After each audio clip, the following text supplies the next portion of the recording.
Okay, tonight we have a great guest, Abby Williams, and she's a paranormal experiencer and a paranormal investigator. In fact, she actually used to do investigations with HPI, Halo Paranormal Investigations.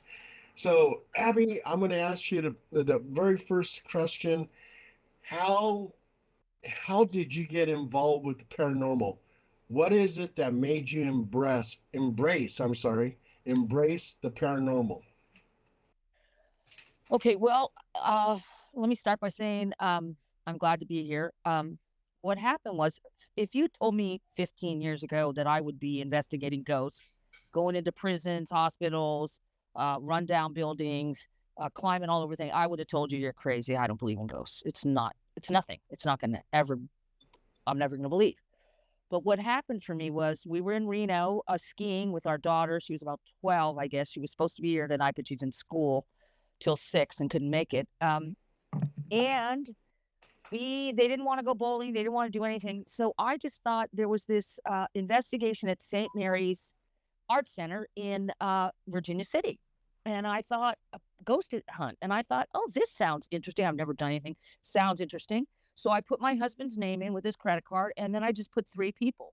They just said, how many? Three more people and my husband. And I paid and we went over the hill in 45 minutes, got there.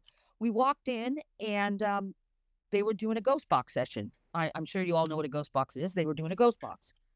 And the woman who was doing the investigation said, who is here with us? And we had just sat down and it said Abby, clear as a bell, my name. And nobody knew my name, not one person. And they didn't have time to research us and it would have been crazy to do. So then we walked down the hall and she asked again, who's here with us? He said, Michael. And they said, Abby, again, clear, very clear. And I got up and ran. My daughter got up, ran after me. My husband started like, couldn't believe what was happening. And that was so interesting to me. Like, my name is not very common. My name, and it was clear. And so I was like, whoa, they know that I'm here. And in that investigation, we heard a bunch of voices and there was footsteps and my daughter was there with her friend and they heard conversations where there was no. And so I got hooked. I got hooked. And I've done a lot of investigating since then. And, I found out I'm empathic and I've had a lot of experiences that have been really um, crazy, crazy. I've noticed that you've been traveling the world. Um, I think you just recently went to Italy or someplace. We went to the catacombs in Paris. Oh yeah, Paris. I've been there. The Oh, Paris catacombs. yeah. Did you find any paranormal activity going on in the Paris catacombs? I did have things on the Ovilus. I had an Ovilus with me and I had very concrete answers. Things like, what year did you die or what year were you here? 17 something. I didn't hear the rest of it. 1700 something. There was very clear messages, but otherwise there was stuff like we're trapped and things like that that were very interesting. But I didn't get a huge amount there. I got more in Mexico and I've gotten more in the United States, other parts of the states than in Italy and in France, really. It's funny because when I went to the Paris catacombs, that was 1974. So I didn't have any kind of ghost equipment. I was Right. just I was just hoping to see a ghost, you know. But I didn't get any kind of strange feelings or No, anything in the Paris catacombs. no, me neither. Me neither. I Yeah. live. My brother still lives there.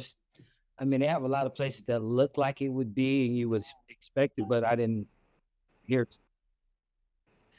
Yeah, I have a theory. I just want to, I think I have a theory that 200, 300 years, people are sticking around for whatever reason. Purgatory, I don't know what it is, but they're working something out.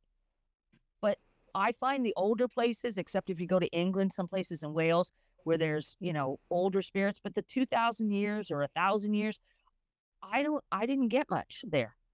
Stayed in a bunch of places. I was in Europe for a month and I stayed all over Europe, all over England. And you know what?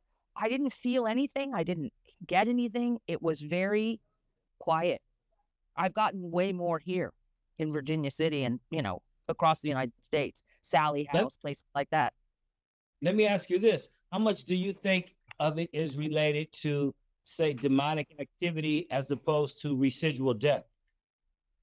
You know, like Uh, people coming ghosts and demons and doing stuff and opening portals as opposed to say like a battlefield, where there's essence, my opinion is this, that I think demonic activity, dark activity is very rare. Like all the investigations I've done, the hundreds I've done, probably, I've Mhm. only had one really negative, really bad investigation. I guess it's like, psychedelics. You can have really great trips and then one time you have a bad one. I think there's not a lot of demonic activity, but I think if people go about trying to create that environment over and over again, I think you can invite something in, you open a door and something will come through if you ask it. I think there's a whole bunch of the intent is what matters. Zandine, did you ever do any paranormal investigations with Abby? I do. We have. It's been a she Huh? probably. I Yeah. remember you. I remember you, Zandine. I remember you. Yes, we went on didn't we go, Paul, to the oh, wasn't it that winery in Placerville or where the Nevada City? Didn't we go to a winery? Oh, Was Had that that's a, the Oracle? The Oracle? yeah, that's right. That's right. I think Where was Zandine, that? we were there, I think. Yeah, we went to a winery, and I forget where it was at. we We did also so went many. I mean, so it's like we just. We done like two or three. Yeah, yeah. We also did a house in Sacramento, and Paul was down in the basement and got Owen. And I've got the recordings from that. And I also got a little girl. There were no kids at that house. There were no little kids. And I've got a little girl. I was in the yard with the recorder, and I was with Deanna and Paul. We were in the yard, and when I played it back, I got a little girl saying, I have to go to bed now or something. It was very weird. And it was not in the yard. It was just strange. It wasn't any kid that was there. What So did yeah. what did you get over at Virginia City? Oh, I've gotten so at Virginia City. I've been there. I'm going on Thursday to Nevada State Penitentiary in Carson City, and then we're going to go do the Bonanza. And my friend owns the Union Brewery downtown, so we're going to do that. I saw a ghost. I saw my daughter and I. That's why I wanted her. We were staying in the hotel down. If you're going towards the Gold Hill Hotel outside Virginia City, there's a hotel at the end, a little yellow hotel. And I just happened to wake up at 10 to 3, and my daughter woke up at the exact same time. And she turned to me and said, Mommy, do you see the lady?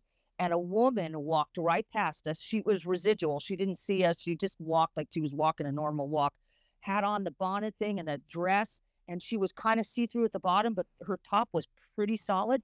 And she just walked right past us, right past us.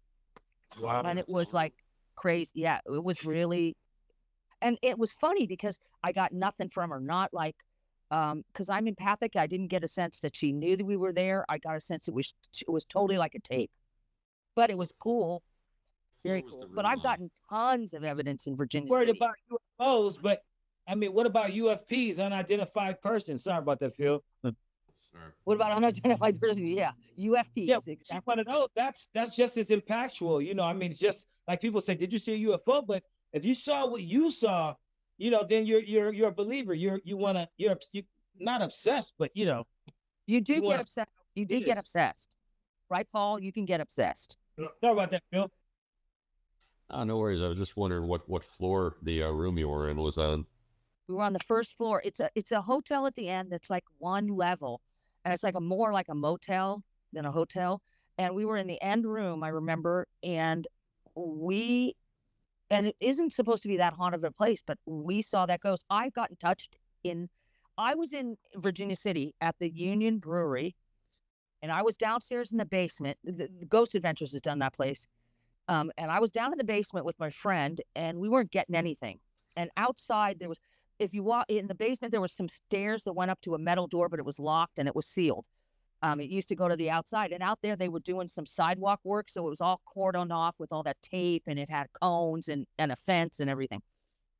So my friends came down and said, we're going to go have a cigarette. So we sat down there, and this girlfriend and I were talking, and she's dancing, and I go, nothing, no shit is happening at all.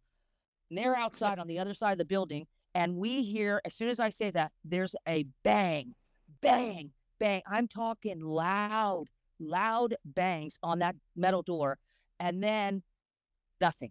So I had my recorder going. I play it back. We hear the bang, bang, bang, bang, and then we hear this: all fall down. No, no, no. Sorry. Joke's on you. Joke's on you. Like right, like they said it in my ear. Joke's on you. Class A. Class A EVPs. But Yeah. I only asked about the floor thing because if the building might have been renovated or raised or anything, you said you didn't see the feet. You know what's really funny is the building had been redone because Virginia City was getting another like wave of people coming in to investigate and stuff, and summer was coming, and they had redone some work recently on that building. The rooms were a little better than they used to be, so they did some interior remodeling. I've heard of stories before where they only saw like literally half the ghost, or the ghost from the knees, and it turns out that the building had been raised by like 2 feet or raised by a foot.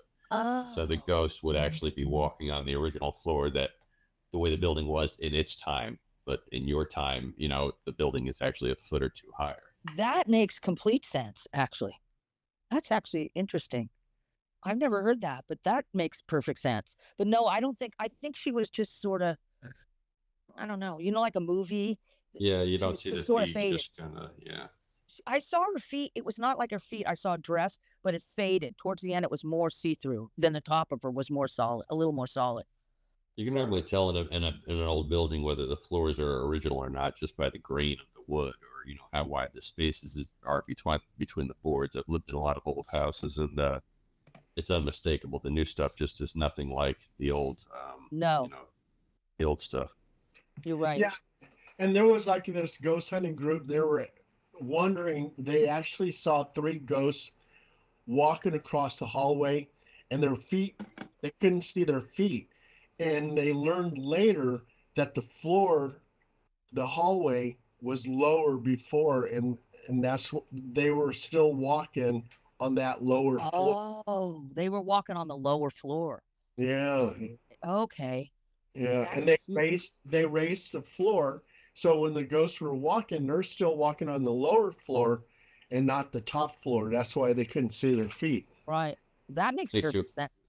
Makes you wonder what might be under, like, cities like old Sacramento, or what is it? Chicago has the Rathskellers.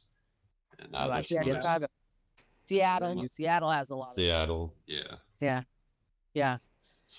Yeah, I've done Sacramento. I got a lot of stuff in a candy store out there that was pretty haunted.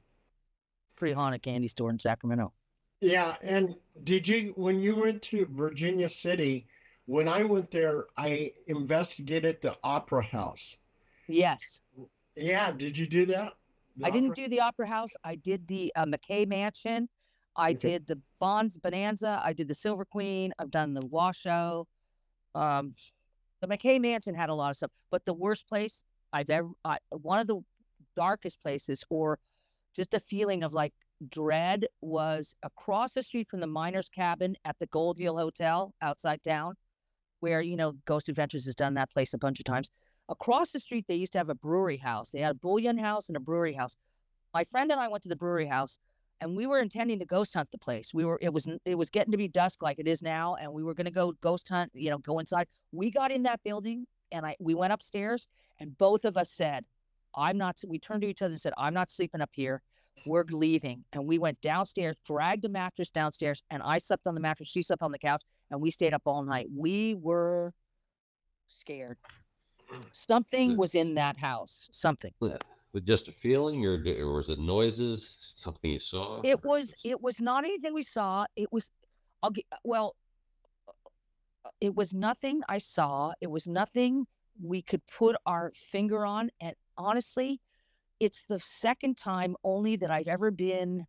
Well, it was actually the first time I've ever been really scared in a place. Like, I'll go into places and not be afraid, but this place, there was something in it that didn't want us there. That's how I felt. It was like, have you ever been inside somewhere where you're not wanted? People just don't like you, or I don't know what it was, but I felt not threatened, but I didn't feel good, and neither did she. It was really weird because she said the same exact thing, and she's usually gung ho to do anything. She'll go anywhere, but she's been to England and all over the world ghost hunting. But she was like, "I don't want to do it." I'm like, "Me neither." And I've had 2 experiences like that. Should I just briefly tell you the other one, or? Yeah, go ahead, please. Okay, so we were in Mexico, and we bought a place in Mexico. We lived down on an island off the coast of La Paz, 6-8 months out of the year, and we're here or anywhere else. We're going to New Orleans in a little while, but we come here in California, and so we were renting Airbnbs, and we rented this Airbnb, and we got there, and my husband dragged these bags up to the 3rd floor.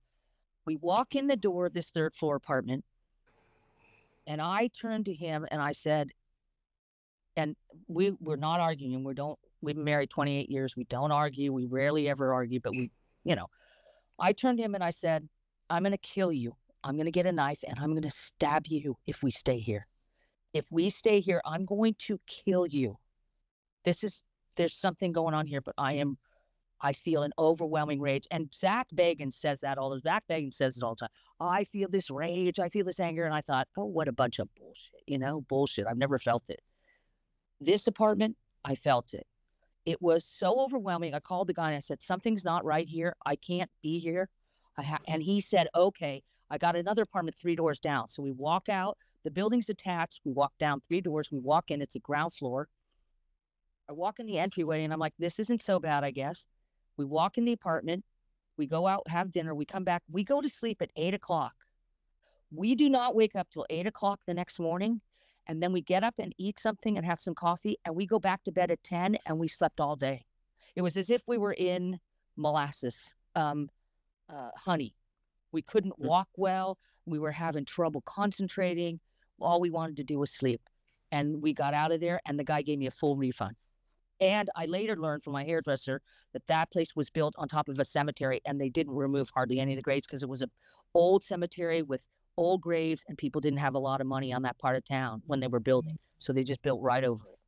That's a lot more common than people think it is. People think it's just in the movies, but the fact is all over the country. There are, graves under the roads, graves under the schools, graves under people's houses. Flooded graves under dams, graves under lakes, graves everywhere. You hear about the guy in San Francisco who is renovating his garage and dug up a glass coffin with a little girl's body in it from the Victorian. No, what? Oh, yeah. I'm from San Francisco. I never heard that. What happened? Yeah, it's you can look it up. It's out there. It's a true story. A guy was digging up the floor of his garage. He was renovating in the house, and he lived in an old Victorian and or not a little bit newer than Victorian, I guess, house, but it doesn't matter. Anyways, he was digging it up, and when he dug up the garage, he found a glass coffin, and inside the glass coffin was the body of like a 6-year-old girl, something like that. God. And it turns out that where his house was one of the early cemeteries in San Francisco, and when they just built over it, they didn't move any of the bodies. Yeah. I think that's a lot of places. You're right. Yeah, they take tombstones and they just in Sacramento they gave them away to people. They put an ad in the newspaper when they moved one of the cemeteries and said, "Come get these stones. You can put them in your garden or whatever." And in New York, they actually threw them in the river at the foot of a bridge to stop shore erosion when they got rid of one graveyard. So that idea of your final resting place, it's not really your final resting place. Not in a lot of places, it's not. You're right. God, that's why I'm going to get buried at sea. There you go. Hey, Abby, when we did the investigation at Virginia City at the Opera House, the investigators, I had them sing "She'll Be Coming Around the Mountain When She Comes." And one of the ladies, she went up on the stage and she was singing it. And I told her to stop before she says she comes. So she goes, "She'll be coming around the mountain." And then she didn't say anything. And I was recording and we got a woman's voice that said, "When she comes." Oh my God. That's class A freaking, that's evidence you cannot buy. That is such, and I watch these ghost shows and they hardly get anything. It's because they're only there 2 hours. And they're there all night. They're not there all night. You know that. You Yeah, know yeah, that, yeah, Paul. You're yeah. like 2 hours. That's I think the only decent ghost hunting team out there now, I mean, who's out there streaming is Project Fear. They're pretty good. yeah, Dakota. Yeah, they're pretty yeah, good. yeah, yeah. Yeah, I met Dakota in Oakdale. Right, when you did the thing. Yeah, when you did Yeah, Ghost Adventures. Yeah, yeah, yeah. Yeah. yeah. He's a really nice guy. He's When we do investigations, all of us together, one thing about HPI and everybody, there's nothing to be faked. There's nothing, that you'll fabricate or embellish. If you hear a creak or a sound, you won't, embellish that. We just don't do that. So I was surprised to hear that. I won't say which shows, and I'm not sure that they do, but I heard that, people like just embellish, like they go off with little things that we just discard, like we know it's not real. right. And I would guess to get viewers, you got to do something. Yeah, you got to make it happen. Yeah. Yeah, and they got to edit. They edit it so that they can put stuff in when it's not. It didn't happen at that time. It happened, before or later or whatever. Don't feel right about doing that. You just don't feel right about. You just want it to, be real. Yeah. But then it wouldn't be, there'd be 8 hours and you get 40 minutes, 10 minutes of real good stuff and 8 hours of nothing. But what's funny is when you go with an empath, like I consider myself an empath for a couple of reasons. One, because I've seen ghosts and heard them, and they've talked directly to me in my head. I've had so many of those experiences where I'm staying in a place, and I'm not ghost hunting. I'm just staying there, and I get ghosts talking to me all the time. Like I was in Hawaii, and I was making salad in this house, and a big house on the ocean, and we're sitting there, I'm sitting there in the kitchen chopping onions or whatever, and this guy says hello. I thought it was my husband. And I yell back to him. I go, did you just talk to me? And he can't even hear me. So I know it wasn't him. Then I'm sitting there and I said something the next night. I said something and I said, did you say something to me, Paul? Because someone said something to me while I was pouring a glass of wine or for my dad or whatever. And then that night, my husband and I go in the bedroom and I told him there was a ghost in the house. I said, there's a ghost here. I'm going to get my equipment out. And he's like, there's no ghost. Let's watch this show. He sits down on the bed, he lays down, and within 1 minute, he stands up and starts looking around. He goes, where's the dog? I said, what are you talking about? He goes, something sat on the bed. I said, there's no dog here. Something sat right down, and there was an imprint in the bed. Sat down on the bed went down. And he freaked out. That was the first time he believed. He was on Ghost Investigation with Paul and was like, got evidence and was like, I don't believe it. Until he felt it. Till he felt it. And you didn't have a dog? There was no dogs there. There was no kids there. There was nobody else but my husband and I in the house.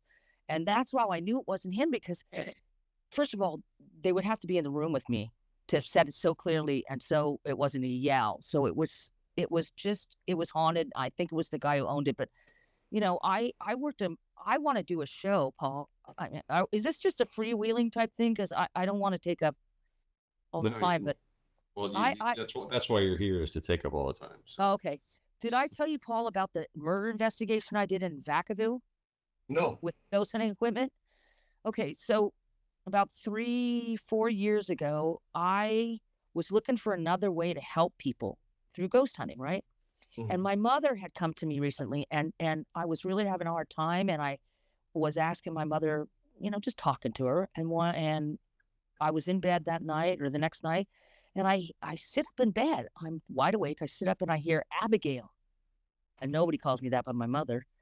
And it was clear as a bell, was her voice. And I just laid back down, went to sleep. It happened again the next night. So I knew she was there, but I thought I can help people doing this. So I called the Vacaville Sheriff's Department and I said, hey, I think I can help this case you have. It's a 30-year case. The woman disappeared, Dolly Evans. She went for a drive, went out to dinner, went for a drive, and then disappeared. They found her car in Vallejo in a bad part of town because somebody thought they'd chop it. They dumped it, and she never came home. She's never been back. She's disappeared. She's dead, obviously. So the sergeant over there called her daughter, Lisa, and said, hey, do you mind if this woman comes over and does an investigation at your house? Because that's where she disappeared from. They don't know where she was killed. So she says, sure. So I go over there. And I said to her, the first thing I said is, look, I don't want to hear anything about the case at all. Only what I've read, that she disappeared, that your father was cleared and your godfather was cleared, but they have suspects, but they don't have any evidence to arrest anyone. I said, I want to know any names, nothing. But I told her, you better be prepared that if we do get anything, who killed your mother, it's probably your dad. I hate to say it, but it's probably going to be him. She said, I don't think it is. I know it's not. So we get to use, I have a ghost box. I've got a recorder. I'm recording the whole session. We're sitting in her room, her living room. And I said, look, Dolly, you're the only person who can come through and talk, or someone who's appointed by you, Dolly, but we will not have anybody else. Nothing negative.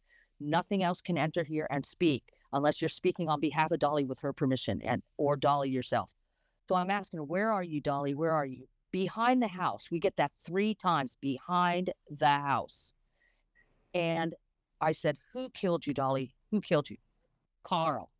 Well, all of a sudden I hear this scream next to me, and the woman falls, Lisa falls on the ground and starts crying. And I'm like, what the hell's going on? I kind of jumped up and I'm like, what's happening? She says, that's the guy my mother had dinner with that night. That's the #1 suspect, Carl. He lives around the corner from me on 10 acres. And I said, oh my God, now behind the house makes sense. Behind the house. And he said his name 3 times and behind the house 3 times. So we called the cops back, and they said, they called the wife, they called the guy. He said, you cannot search my property. They wanted to bring dogs. And the wife called back the sheriff's department and said, look, when he dies, you can come, but I can't have my husband I can't have this right now. But when he dies, you can bring dogs, because they wanted to bring the cadaver dogs, but they need permission because ghost hunting it's not going to solve cases. So she texts me almost every year and says, hey, thank you so much. She knows who killed her mother now. Now, it's not going to solve the case for the police department, but it is a name, and they already kind of suspected him. And it turns out they suspected him, but they didn't have enough information to get a search warrant. No, because this was like 1984. I think when she disappeared was 89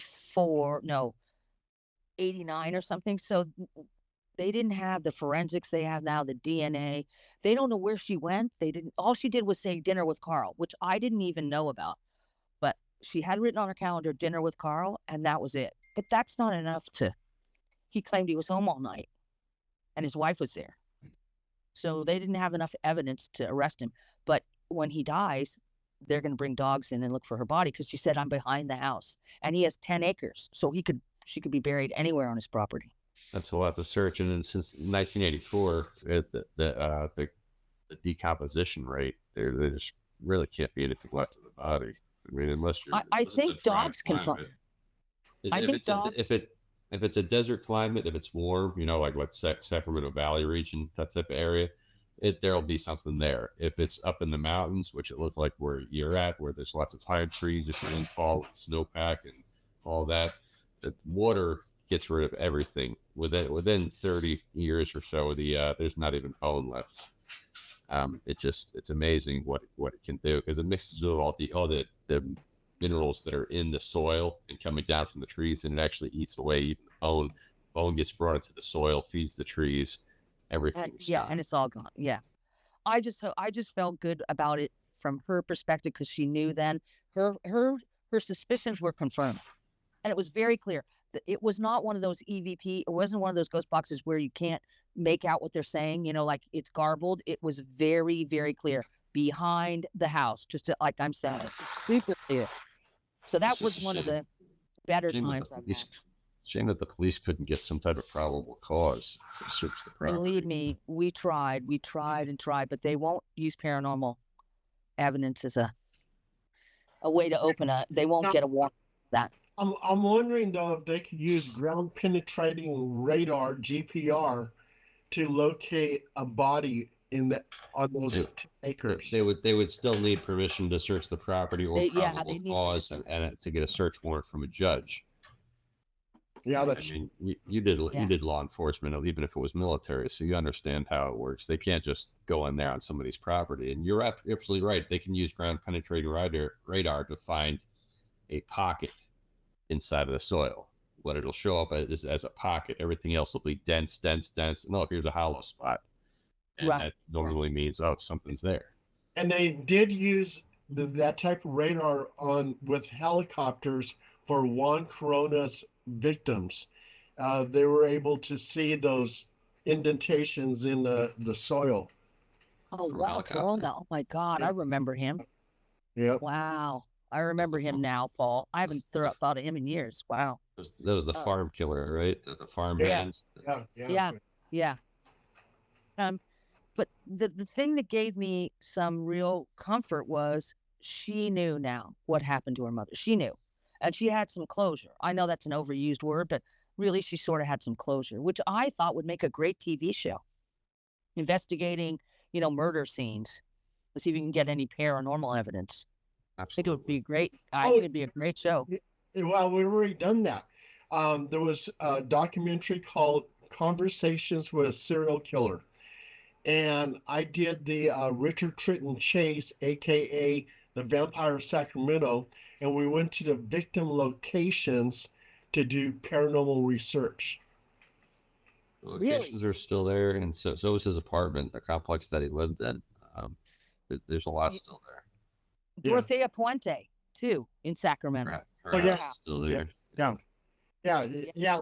I actually did a documentary with them. That was with 2-4 Productions in England, and they flew down to the United States, and they had me go to all the various victim homes of Richard Chase. Of Richard Chase, yeah. Yeah. Yeah, Dorothea's house actually has a plaque outside of it now that says "Don't blame the house." Yeah, it does. Yeah, I got, I was standing out there with a recorder and I got 11 bodies on my voice recorder. 11 bodies. Very clear. I've gotten a lot of stuff there, actually, in Sacramento. People don't realize just how much murder and has happened inside of that little capital there. Yeah. Yeah, Phil's even written a book about all the murders in Sacramento. You have to? Yeah, it's called Sacramento City of Blood. It's on Amazon. It goes in detail. It's on Amazon. It goes in detail about the history of the city, how it's always been a crossroads, how it started with the Native American population, how it's the location of the largest Native American slaughter in U.S. history. People don't realize, but when the gold rush happened, and when the gold rush happened, within the first 10 years of the gold rush, over 100,000 Native Americans were killed off in Sacramento. What? Yeah. Oh, yeah. I had no idea. Yeah, well, some of it was disease, some of it was before even Sutter got there, but some of it was disease. But the majority of it was basically the bounty that was put out on scalps, and you could actually take an Indian scalp or a Native American scalp to the Capitol building and get a $5 gold piece for it. Yeah. I was just watching that movie Horizon with Kevin Costner, and they talked about that.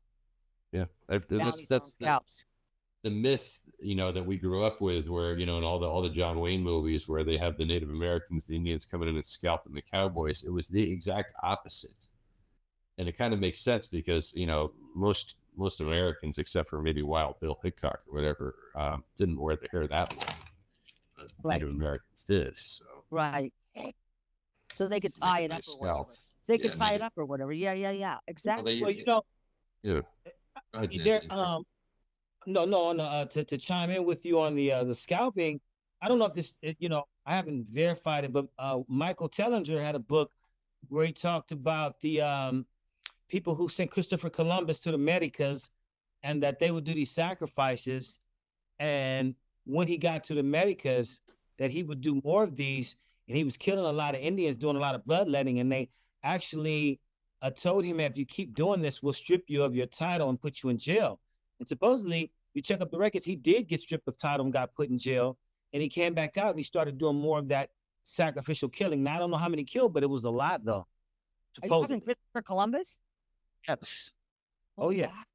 Well, I heard he was a bloodthirsty bastard too, but he was literally the first conquistador. But he brought Native Americans back to Queen Isabella, and it was Queen Isabella who said, "No, we're not going to enslave these people."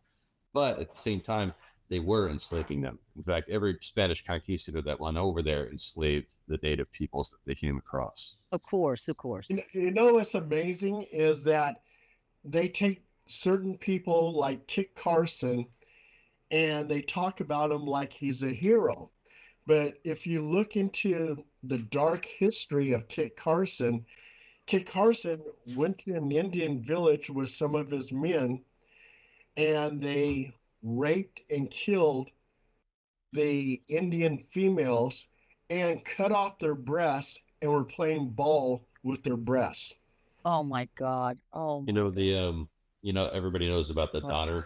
Donner Summit, Donner Party, the yeah. Donner Party. Yeah. That's right. Well, that was not the only party of settlers that got stuck in the slough. And That's there was right. one there was one party that got stuck in there, and old man Sutter at Sutter Sport had heard about this. Word had got to him that some settlers were stuck up there in the mountains and couldn't make their way out. So he had two Native American scouts that lived at Sutter Sport with him, and they were kind of dear to him, I guess, in a way. So he sent them along with some mules up to rescue these people and get them out because he knew that they could get in there and get them out of there. And they went up there, and the first thing the settlers did when these two Native American scouts came to help them was they shot the mules and ate the mules. And when they were done eating the mules, they shot the Native Americans and they ate both of the boys. Oh And my God. when Sutter got the news, he said, "They ate my boys," or "They ate. I can't believe they ate my boys." And Whoa. the ideology was that they didn't consider any the other races. If they weren't white, they didn't really consider them human. So Right. they ate the mules first, but they were definitely going to eat an Indian before they ate another white person. Right. Yeah, there was a lot of that going on. A lot of people don't know who Charles Montesquieu or Algie and Sydney or some people know John Locke is, but the stuff they would tell people to get them to accept that type of stuff, was just as bad. You know, for instance, Charles Montesquieu would say, "Hey, look, we can get people to be accepting of slavery if we let them know that, hey, black people are so uncomely, their noses are so big, they're so ugly. Why would God put a soul in them?"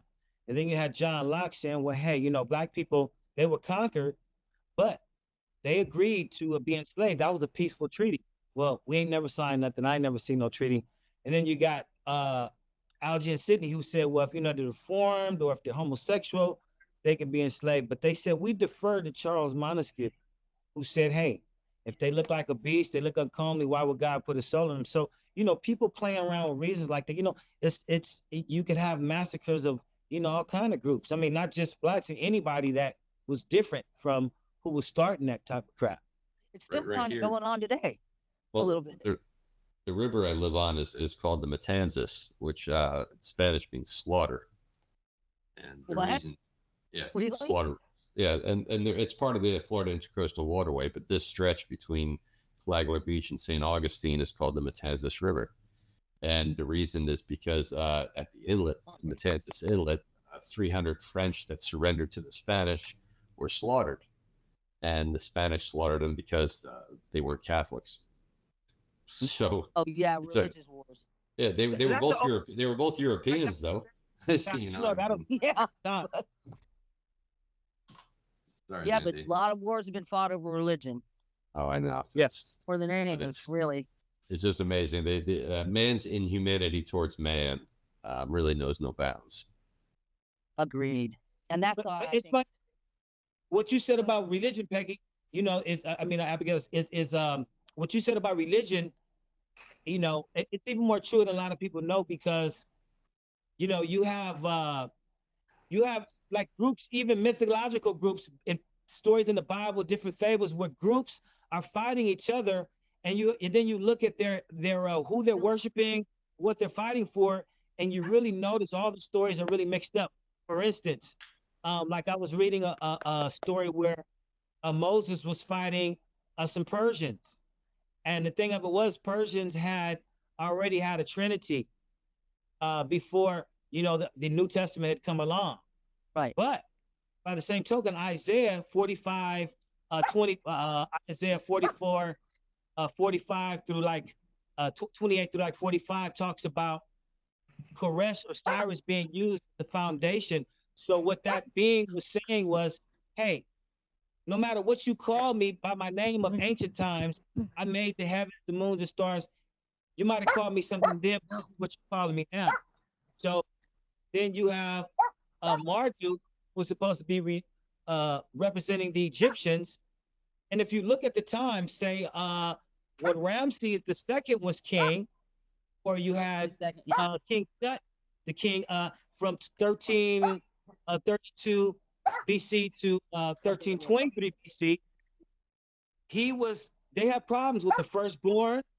They had problems, and he even himself was afflicted. So if you look at the curses that were coming in the book of Judges, which covers 1410 BC to say 1212 BC, the curses, the battles, they all seem to be correlating. I mean, I don't know if they are, but the religious wars were going. So you had Marduk versus an unknown god Yahweh in Israel. Then you had Anu, Enlil, Enkidu, Gilgamesh. You had all these different entities, and the Sumerian gods and demons. You know, the Babylonian demons and gods. Yeah. So Yeah, I agree. I mean, I can't wait. We're gonna go 2 years from now, or well, next year maybe. We're gonna try to head to Egypt. We were in Turkey just recently, but we wanted to go to Egypt and Israel, and Africa. Now, okay, I've heard that that'd be nice. Egypt has a huge amount of spirits. A lot of it's very, very haunted. Different than here. I'd have to get a translator, but Yeah, you know what I'm nice. saying? I mean, there's a lot of ghosts all over the world. Abby, what countries did you go to? Went to Italy, France, Turkey, and Greece. Oh, okay. Yeah. My sister lived in Athens, Greece, and Santorini Island.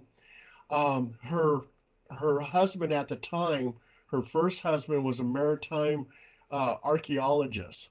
So, and she was just saying that the whole place, because it's so ancient, has so much history. Ancient. It's got all kinds of haunted entities, you know. It People, does. yeah, people see ghosts all the time. Um, I when I went to Italy, did you go to Rome? I did. I was in Rome for, I want to say I was in Rome for about 8 days. 8 days. Okay. Yeah. I only went to Bologna, but Bologna, Italy, it's got all kinds of haunted places over there. But that was back in 1974, so I didn't have any of my ghost hunting equipment or anything like that. But there's a lot of places where you get that feeling of dread.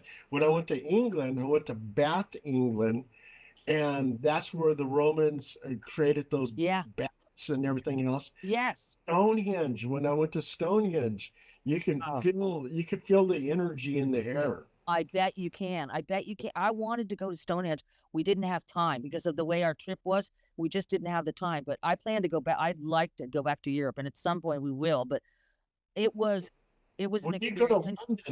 London, go to the East End candlelight tour of the Cray twins and Jack the Ripper. You'll get all kinds Oh, of yeah. Yeah. They show you all the victim sites and everything else. Yeah. that would be friggin' cool. That would be fun. I'm going to New Orleans.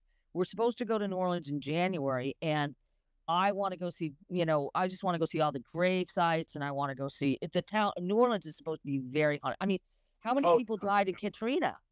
yeah. I mean, how many people died in Katrina? Like Oh, 500? yeah. It was like 500, wasn't it? Something like that. Yeah. So, and it's That had whole place floods is, and floods and floods. And it's just a city. I mean, it's got a lot of death. New Orleans has had a lot of death. and also too, you got the Voodoo Queen in the Right. cemetery in New Orleans. Yeah. Right. Voodoo. Yeah, Yeah. New Orleans is another place where the grave things, they're not permanent.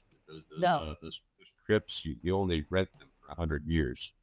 And if there's no living family members or nobody that wants to pose after 100 years, they just kind of get rid of them or shove them down and then make room for more. Or build an apartment building over them. There you go. That they do that a lot, like a lot more than people think. I don't know about today, but in the 60s and 50s when they were building dams and stuff, I guess you guys have heard about Lake Shawnee. That Lake Shawnee in can't remember where it is, but it's Lake Shawnee. and it is built over a town. They flooded an entire town. They didn't move the graveyard. They just flooded it. And they say people have been dragged under the water and drowned. And there's been, I want to say there Oh was yeah, 11 drownings in 2 years, 11 drownings or 13 yeah, yeah, drownings in yeah. two I heard- years or a year They say in that that lake is cursed. cursed. Yeah. Yeah. Yeah. Wasn't the same Oh, thing with the Hoover Dam? Then they flooded an entire Hoover Dam. town. Yeah. And they built there was a guy buried. He fell in cement in the Hoover Dam. One or two I- people, and they're still in the wall. They're still, Oh. you know, and Abigail, God, the Golden Gate Bridge. Look at the Golden Gate Bridge. That would be a great place to investigate. and another place in New Orleans is the home that Delphine LaLaurie uh, lived at, and that's where she actually tortured these poor slaves and Oh killed. yeah. Yeah, Isn't she the one who's Kathy Bates played her in American Horror yeah, Story? yeah. Kathy Bates played her.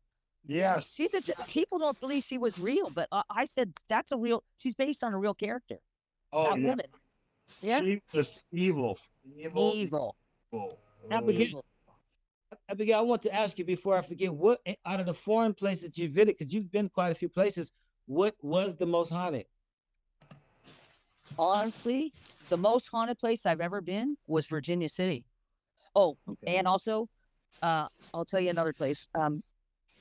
We did Nevada State Penitentiary. We were doing it in prison. We're doing it again. I've had good luck at prisons and I've had bad luck. Sally House in Atchison, Kansas is haunted. Haunted. And so Skull Cemetery in Kansas, that is super haunted. Skull Cemetery is super haunted.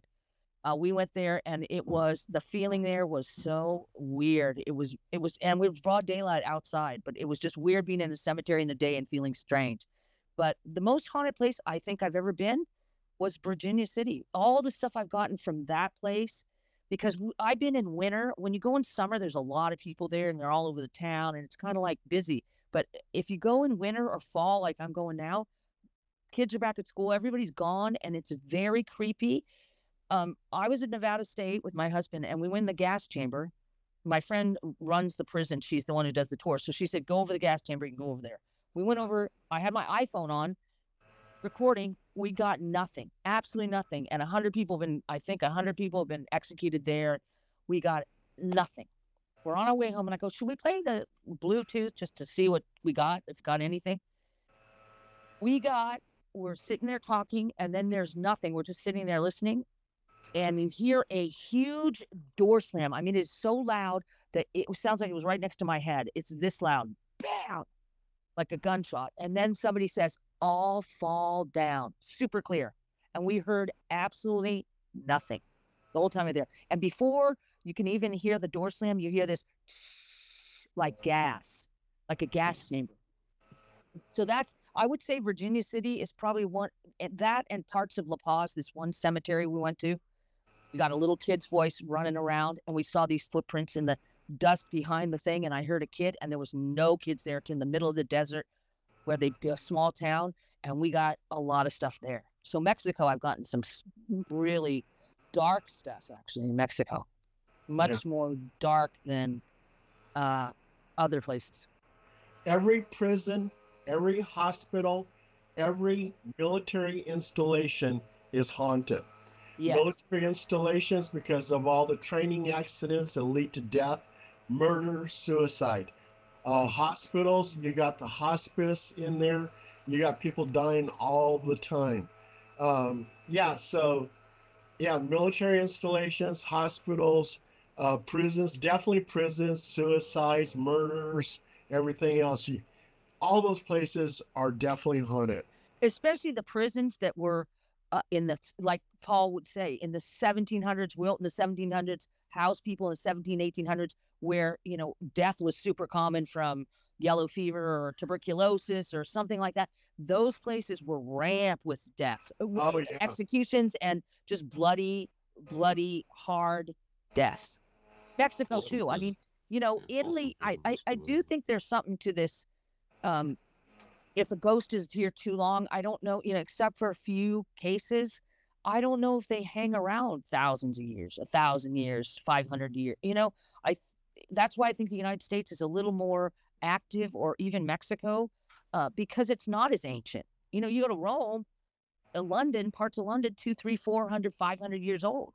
Those cities are old. It's like Beetlejuice, where they only have 100 years they have to stay, and then they can, I I'm starting to think it might be like that. Except for certain cases. I think we just go. Maybe it's our purgatory. I don't know. I'm just thinking outside the box, but I'm thinking that would be kind of a weird purgatory to be stuck here and not be able to participate in a corporal form, but you have to be like a spirit and try to get people's attention or right the wrongs you did. It'd be interesting.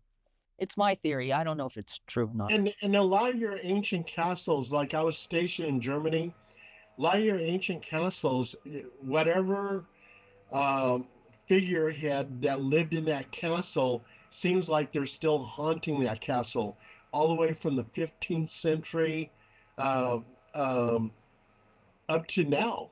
So so there's a lot of ancient ghosts still hanging around.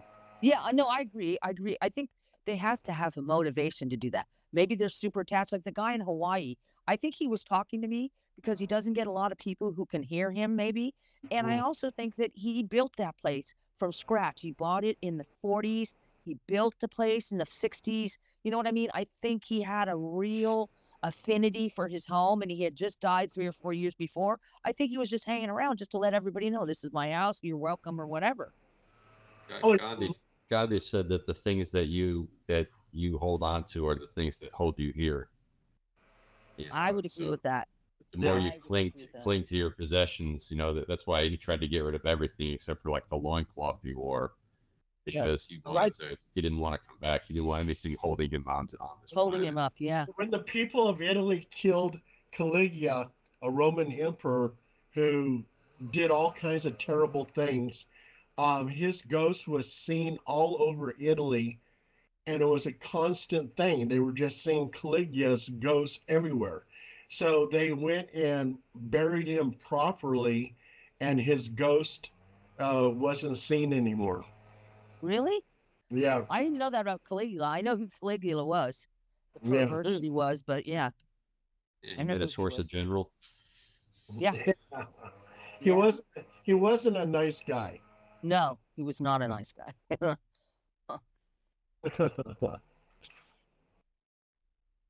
So yeah, I'm gonna get some evidence when I go to Virginia City. So hopefully I'll bring some back. And Paul, we'll have to do an investigation soon, you guys.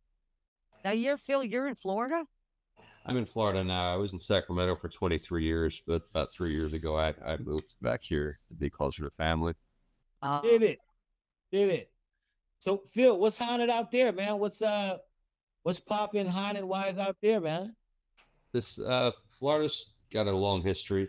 St. Augustine is the longest inhabited English settlement in North America. Right. So Okay. there's a lot of history Okay. there.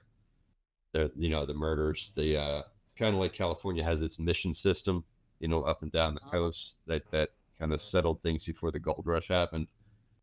Florida has its Spanish forts, which are Fort Matanzas and Castillo de San Marcos and St. Augustine.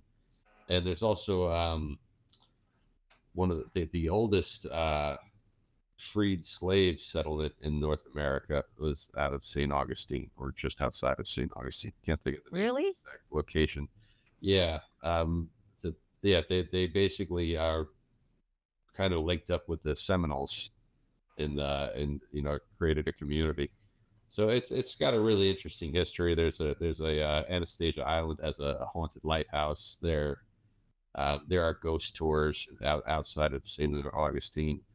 The wildlife here is really what the huge attraction is for me that I've seen. There's everything from black bear to Florida panther, supposedly some jaguar, although there's no real proof of it in recent time. Yeah. They have bioluminescence tours. You can take glass kayaks down the river here, and during certain times of the year, and the whole bottom underneath the water glows blue for bioluminescence. That's cool. That's cool. Yeah, I like Florida. It's beautiful if you have the time to take advantage of what's here. Yeah. Abby, Phil is a armchair paranormal investigator. He went on Google Earth and actually captured some ghosts on video. What? Yeah, Come on, really? right outside of a funeral home in a small town in Texas. I was looking at houses. When I do, I look at houses all over the country, and when I do, I don't just look at the house. I You explore and the me neighborhood. both, Phil. You and me both. I do the same Okay, thing. so yeah, so I use Google, I do the street view, and then I use Google Earth to actually go down the street, do an aerial view, look around the neighborhood, kind of see what type of area that the house is in. And I came across this one road, and I just saw this weird shape, and stopped, backed up, zoomed in, and it looked like two figures standing on the side of the road, like smoke, like vapor almost, and it was pretty clear. And so, What? but I panned around, and exactly right across the street from this is a funeral home. So, That is crazy. So were you live on Google Earth? Was it live? no, it's the pictures out there. I posted like a year ago, and I think I sent it to Paul, where I look at the exact coordinates, and that image is out there. Well, So I think I saw that on your. I saw a picture of somebody who found a ghost on Google Earth. It might have been your picture, but I've heard that of might have that. I've heard been of people seeing them in their Teslas on their screens in it. cemeteries and stuff. They What I get like find that. what I find amazing is like when you listen to your recordings back, you didn't hear it when it happened, No. but it's on the tape. And I had an experience in Sacramento where I was filming a friend's drone. This is when drones were brand new, and he took it out for a test flight, and so I'm filming it, and didn't think anything of it. Came home, looked at the footage. Inside the footage, I see a UFO. Broad daylight, and it looked like a tic tac, and but the way it moved, like the speeds that it moved and the distance that it was, there couldn't have been anything man-made. And then I tried zooming in as best as I could, even with the software, and as soon as I got close to it, it just looked like a little cloud. And I thought, if you're a UFO and you want to camouflage yourself, if you're anything in the sky and you want to camouflage yourself, what's the best thing to look like? Probably a cloud. A cloud. Yeah, a cloud for sure. So For sure. it's just neat though. When I was there, didn't see it. Didn't see it until I played back. And the same thing with the voice recordings or the recordings that you're talking about. You don't necessarily hear them until you go and you start playing things back, and you're like, well, what is That's the that? I thing didn't hear it. that's right. That to me is really fascinating. Like when we went to that prison, we heard not a peep. It was like super silent. Like in Virginia City, I've gotten stuff. I've heard it in the room. I've heard people talking to me in my ear. I've heard murder in my other ear. I've heard about, but when we played that thing, my iPhone, we both had our iPhones, nothing. It was like dead silence. And then we get in the car, and I mean, it was loud. I don't know how that's possible. How do you I don't. not hear it when it happens? So, Have you been to Alcatraz? I have. I have. Okay, so have Now, I. I have been to Alcatraz. I didn't get a lot of stuff at Alcatraz. I mean, Nor I did I. really, I didn't Nor, get a lot of stuff. I heard a yeah. door slam, but I could have been somebody down the other end slamming the door. But I didn't really get a lot of stuff there. I got stuff. I've gotten stuff in weird places. Like there was a hospital that closed down in Santa Rosa after the fires in 2017. In 2018, we went up there because people had died up there. And a couple people's houses burnt down. They couldn't get out.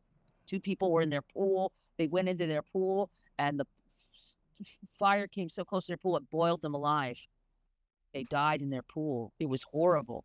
So we went up there, and the hospital closed, and we were just outside. We weren't even in the hospital. We were just outside, and I got two very clear shadow figures, and we got a bunch of stuff on a recorder, a bunch of stuff. Like when we were there, we didn't hear it, but when we played it back, we heard it. Ton of stuff, and it was really crazy. Like, and the thing that I is really interesting to me is you can tell the difference. Paul, you know this, and you guys probably know this, but between residual stuff that's just like the door slam and all fall down. That wasn't intelligent. It was just something that had happened. Or the ghost I saw was a residual. She didn't look at us. She didn't.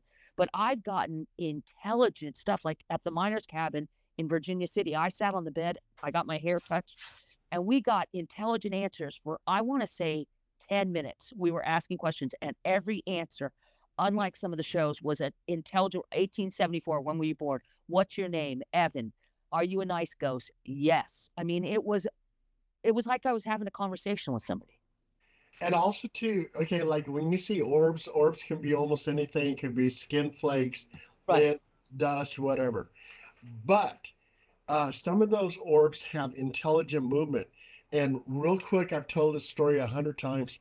Um, we did this investigation where the ghost was named Emily, and she would drain the energy from the occupants.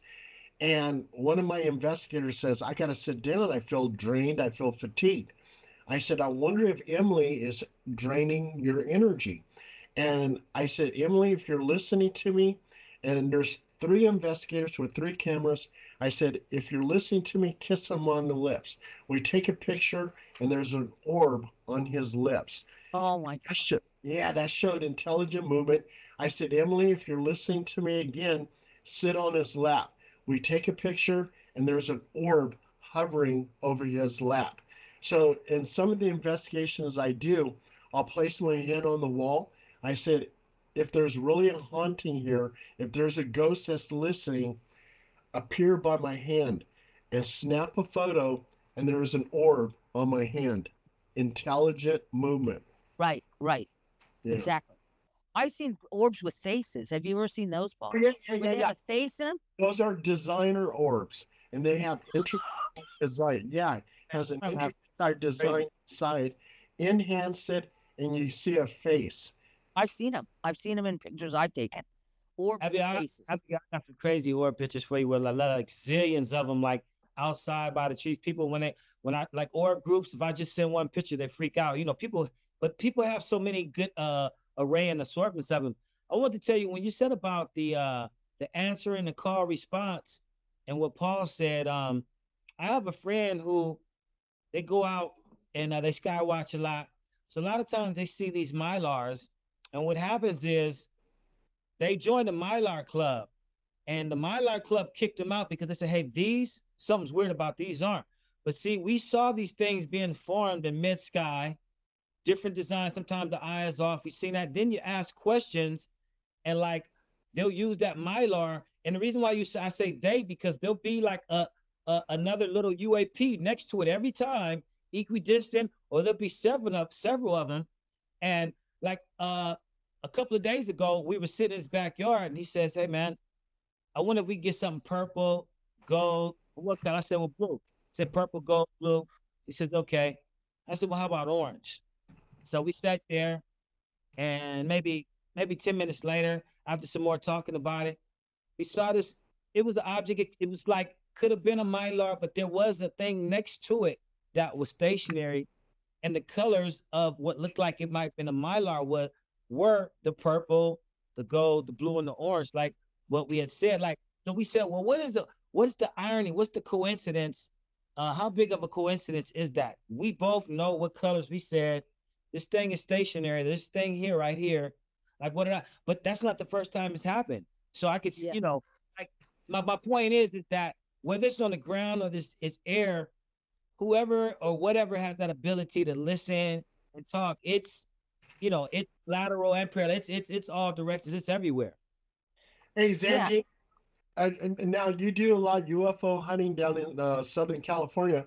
Have you ever seen any UFH, unidentified flying humanoid? I have. You have? Really? I have. Really? Tell us about that. And but here's the thing. It probably to me, I would think it was more. It looked like in the ones I've seen, it looked kind of like a Michelin man. It looked like a Oh, yeah. full. It Okay. looked kind of like a Michelin man, but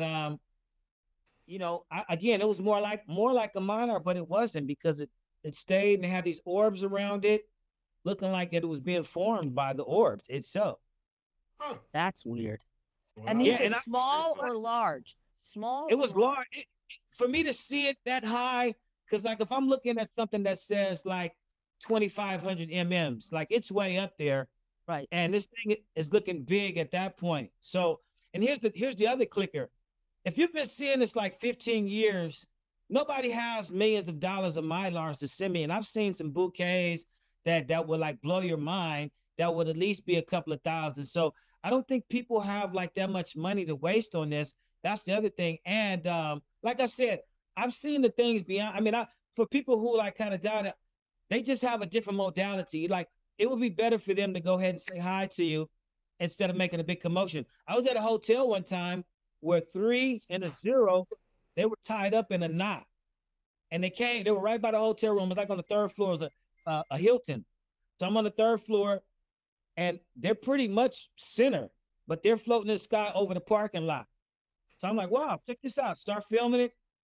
Then they start slowly unraveling by themselves. And the three went over this way, 3 went this way, and the 0. So they were like in 3 different directions, spread out. Then we're like, okay, you're seeing this, I'm seeing this. And they came back, and they're like in one like that, and then went up and we're gone.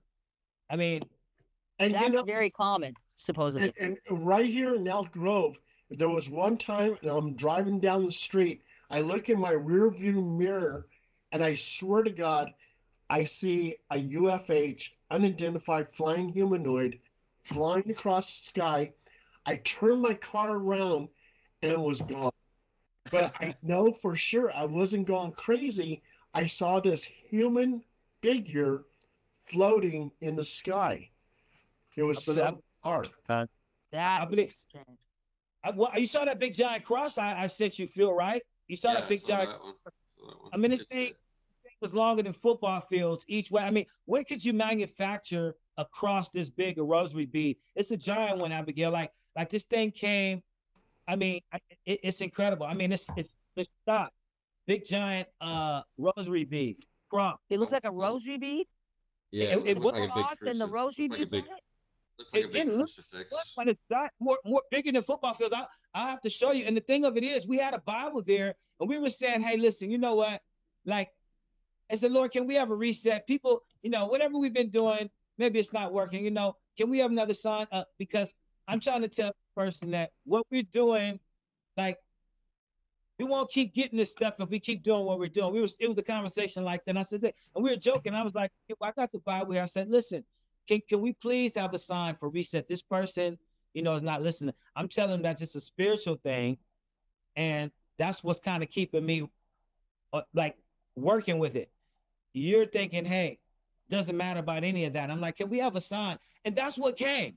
I mean, so it'd be different if it was like it was a context to it, and it wasn't a Sunday. It was a Sabbath or church day or something. So it was just weird. That's what I'm saying. This stuff, this affinity, I've had it too many times where you ask a yes or no question, then you get like a why in the sky, or you say, hey, are there brothers like me out there that believe in love, believe in helping the next man? Rah, rah, rah. Then a bunch of them come. You're like, so I think it's like a mood ring. Like the segment, you can be read from up above, or down below, or laterally. Because like the Dogon tribe believed that you had the Virso that came from behind, knowledge and forces that came from behind. And then he also believed in the Girso, forces that came from the side laterally, and the ones that came in front of you. And the 4th degree was how you process all those forces. So, they can come from anywhere, I believe. And you're so funny. It's funny that you say about the UFOs looking like crosses because in 1561 in Nuremberg, Germany, they saw all these UFOs in the sky. Some were looking like globes, some looked like cigars, but then they saw a bunch of crosses. And also, too, Charlemagne, who was doing all this conquering and stuff like that, he needed an answer from God, and he saw a huge cross in the sky.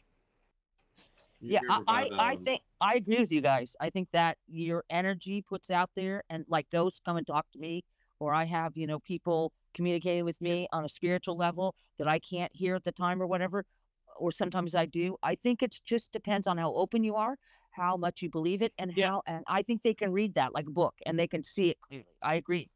And I agree with. It's not. I mean, I don't feel it's special. I feel like you said, if you're open, if you want it, you can get it, but you got to be careful. You'll keep getting it. Yeah, From exactly. 2020 to 2022, there were several sightings over LAX of a guy with a jetpack.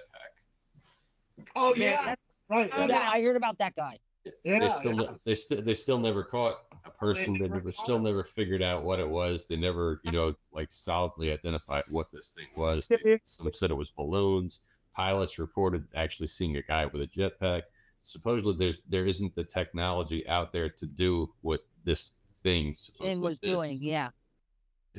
Yeah, there's Yep. still a lot of unexplained things out In LA, man. I mean, I've seen like baby nukes, like planes with like arms, like what is this thing crashes? Like what's going on? What are these things? Like they're like miniature, like with armed with weapons. It's like were they made? It's like there's some weird stuff going on in the skies down there. I mean, weird helicopters, weird.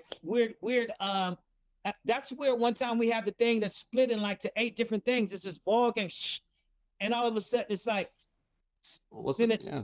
Hey, Wasn't our, in wasn't our well, Los Angeles, they see reptilians in the sewers. I would, What? I would doubt that because I have a friend down there that when he speaks of everything like casually, but when he talks about the reptilians, he has full respect. He goes, "Hey man, I'm not saying nothing about them. I'm not saying nothing about them. It's cool." He really has and he's pretty knowledgeable. So, older gentleman, he's definitely afraid of them. Really? Yeah. I was gonna say, didn't they have a mass UFO sighting in the 40s over Los Angeles skies where they Oh, yeah. actually, Battle of LA. Battle of LA, Battle. yeah. Yeah. And also to Hey. Catalina Island, they took a satellite type photo, and it looks like an underground alien base by Catalina Island, and there's all types of UFOs that are seen at Catalina Island. That's where the TikTok UFO was taken at near. Oh, the Tic Tac one. The Tic Tac one. Yeah. Yeah. Catalina is lit, man. Catalina is lit. But do you remember, Phil, when the internet first started? Some of the first things they had on the internet, they had like all the bases. One where maybe they made food, where they landed. It was like they said, we people have taken time, people have died, we have sacrificed time and effort to make you this chart. Like, and it had all I don't know if it was real, but it was pretty interesting. Do you remember that? I do. Back when the internet was fun in the early days, when it all seemed like magic, and the Matrix we thought was real. Yeah. You guys should watch a show called Unexplained, The Unexplained, and also the new one of Unsolved Mysteries. Sky Borgman, a woman I worked with, Sky Borgman. We had a guy here who we did an interview, Tim Shorts. He was on the Unexplained and Ancient Aliens. Yeah. The Unexplained is pretty cool, and Sky Borgman is a real serious director, and she does 1 or 2 episodes of the Unsolved Mysteries, but she does this thing called The Unexplained, and I got to tell you, every story she's done is super fascinating. Like the feet that have washed up on that beach in Canada. Have you heard about that? These tennis shoes. Yeah, 12 pairs of feet, just one foot or both feet are washing up with just the foot in there. No leg, nothing. Just they think there's creepy, a right? they think there's a serial killer out there who's hasn't been caught. Look at Lady Bird Lake. There's a serial killer in Austin. 11 times in a year. Yeah, they don't drown in that lake. Bullshit. There's no. And there's no swimming allowed in that lake, and there hasn't been since the 1960s. Exactly. Yeah. Right. And who's going to swim at 2 a.m? I came across that when I was looking at filming locations for Logan's Run, that movie from like 1965. Oh, Fair Fox and Ryan. Yeah. Oh, that was a good movie. Logan's. Yeah, it was a cool movie. One of my favorites as a kid, and apparently it was filmed in a mall in Texas, right near Lady Bird Lake. And wow, I never knew that. My brother loved that movie, Phil. Yeah, Sandine, where are you living now? Sandine? I'm up near Tahoe. Oh, so you're close to Sacramento. You can come back down then.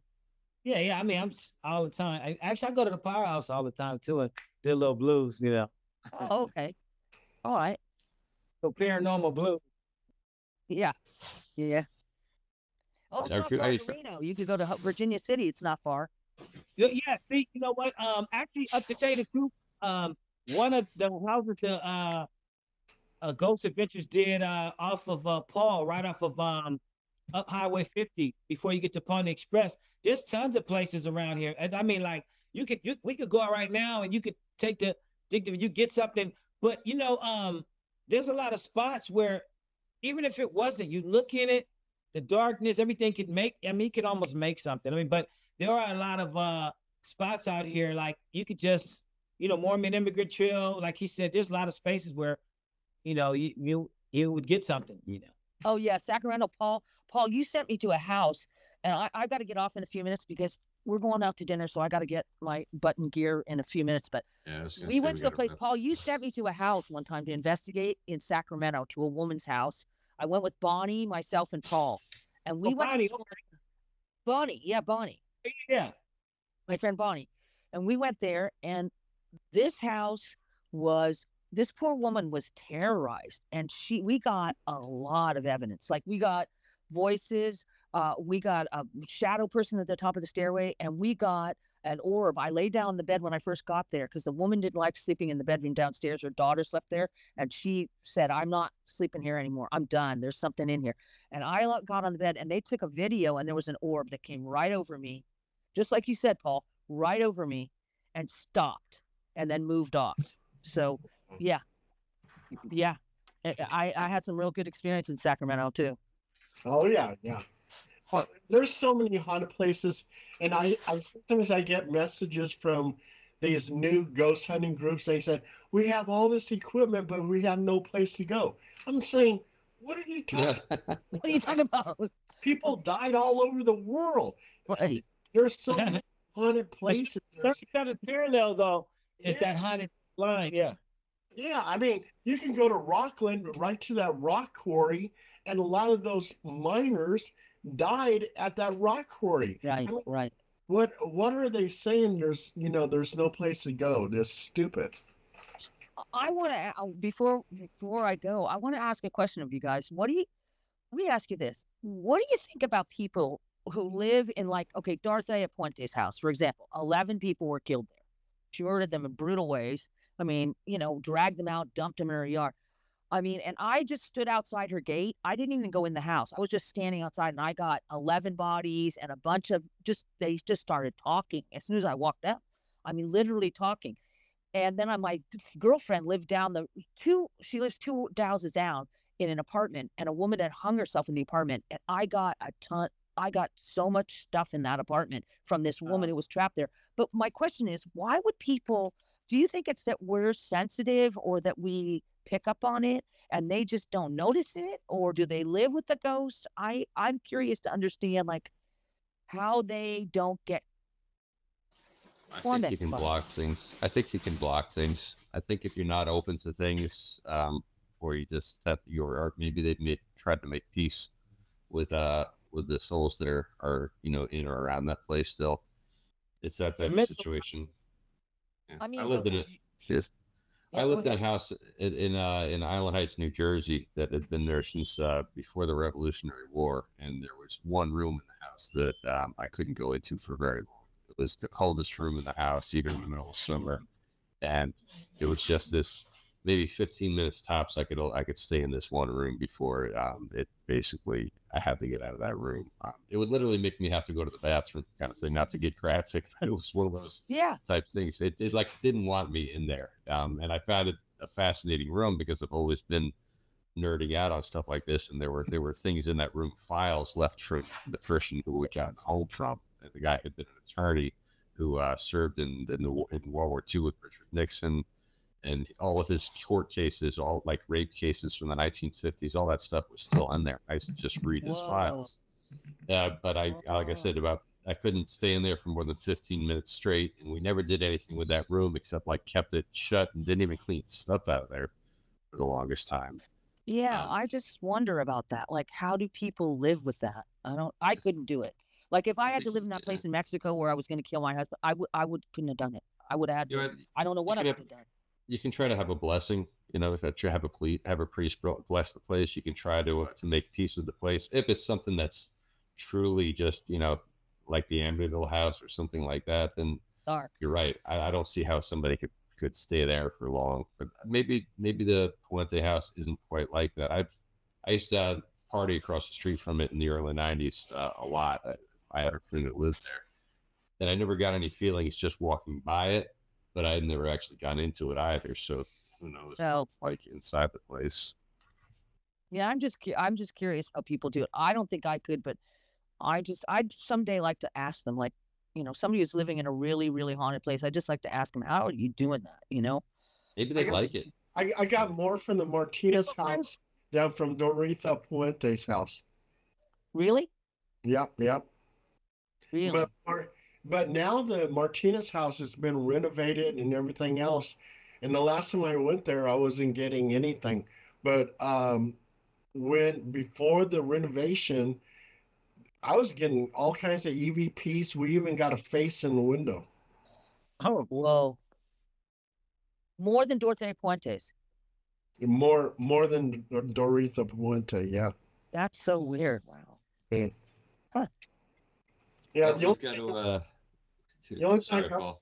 oh, yeah, I'm sorry. The only thing I got from the Puente house was orbs. And orbs, like I said, orbs can be almost anything. Right, right. But when they're intelligent, Paul, when they move one direction and then move another direction and then move up, that's something totally different. Oh, Like yeah. those Yeah. that have purposeful movements, like you said, purposeful. Yeah. Yeah. Those are different. Yeah. Just Listen, guys, I gotta hang up because I got a dinner date at 8. So Okay, Yes. thank you. When this Thank you for your time, Abby. It was great talking to you. Nice to meet you. hey, Yeah. can I come on again if you have another? please Absolutely. do. oh yeah, I'd like to- absolutely, yeah. I'd Right. like to come back. Yeah, we got a lot to Forward to it. Yeah, and we don't have to do some ghost hunting, Phil, if you can get out here again. I'd love to. I'd love to. we have to go out there like Don Knotts or something. Oh yeah. It's Just private eyes. Right. All right, guys. Well, thank you, Paul, so much. And Zandine, good seeing you again. Phil, nice meeting you. All right. Take your husband with you. Yeah, we'll see each other soon, hopefully. Absolutely. Paul. Have a great night, everybody. Bye, now. guys.